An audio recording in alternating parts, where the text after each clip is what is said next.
So over here you can see that I have a project right here, and this project has a certain frame rate. If you want to go around and change around the frame rate settings, then you can go around over here, click outside, and then go to the modify option so that you get the project settings over here.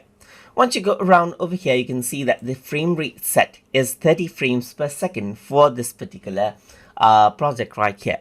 If you want a more cinematic look, then you can choose 24 frames per second and press save, and what happens is that it'll lower the frame rate and you'll get that cinematic look right here. But if you want your project to be much more smoother, then you can go around and select out 60 frames per second right here so that it is much more smoother as an output.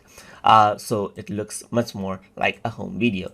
But you do need the source video to be 60 frames per second as well to get that effect. Otherwise, you won't see any differences. But if you have the source footage to be source footage at 60 frames per second, then if you were to change it to 24 frames per second, then you do get the change because it is possible to convert higher frame rate into lower frame rate, but not lower frame rate to higher frame rate without any processing. So that is how you can go around and work around with the frame rate settings inside of CapCut desktop editor.